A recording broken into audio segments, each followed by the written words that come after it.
Welcome my channel lion king jungle animal सिंह panthera leo panthera वंश की 4 बड़ी बिल्लियों में से एक है और फेलिडे परिवार का सदस्य है।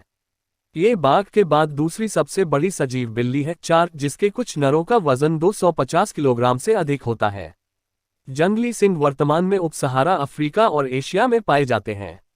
इसकी तेजी से विलुप्त होती बची खुची जनसंख्या उत्तर पश्चिमी भारत में पाई जाती है। ये ऐतिहासिक समय में उत्तरी अफ्रीका, मध्य पूर्व और पश्चिमी एशिया से प्रलुप्त हो गए थे। प्लेइस्टोसिन के अंतिम समय तक, जो लगभग 10,000 वर्ष पहले था, सिंह मानव के बाद सबसे अधिक व्यापक रूप से फैला हुआ बड़ा स्तनधारी, भूमि पर रहने वाला जानवर था। वे अफ्रीका के अधिकांश भाग में, पश्चिमी यूरोप से भारत तक, अधिकांश यूरेशिया में और यूकोन से पेरू तक अमेरिकी महाद्वीप में पाए जाते थे। सिंह जंगल में 10-14 वर्ष तक जीवित रहते हैं, जबकि वे कैद में 20 वर्ष से भी अधिक जीवित रह सकते हैं। जंगल में नर कभी कभी ही 10 वर्ष से अधिक जीवित रह पाते हैं, क्योंकि प्रतिद्वंद्वियों के साथ झगड़े में अक्सर उन्हें चोट पहुंचती है। 5 वे आमतौर पर सवाना और चारागाह में रहते हैं, हालांकि वे झाड़ी या जंगल में भी रह सकते हैं। अन्य बिल्लियों की तुलना में सिंह आमतौर पर सामाजिक नहीं होते हैं।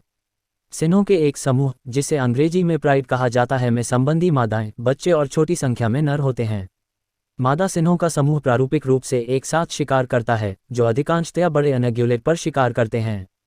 सिंह शीर्ष के और मूल तत्व शिकारी होते हैं, हालांकि वे अवसर लगने पर मृतजीवी की तरह भी भोजन प्राप्त कर सकते हैं।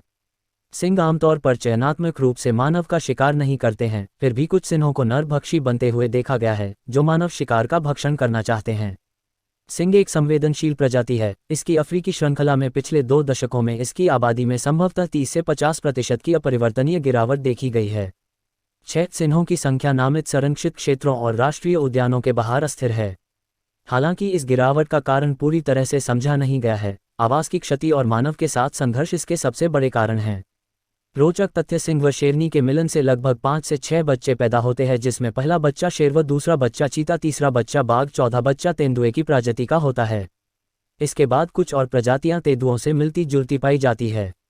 गत पाषाण काल की अवधि से ही इसके वर्णन मिलते हैं, जिनमें लेस्कॉक्स और चौवेद गुफाओं की नक्काशियां और चित्रकारियां सम्मिलित हैं। सभी प्राचीन और मध्ययुगीन संस्कृतियों में इनके प्रमाण मिलते हैं, जहां ये ऐतिहासिक रूप से पाए गए।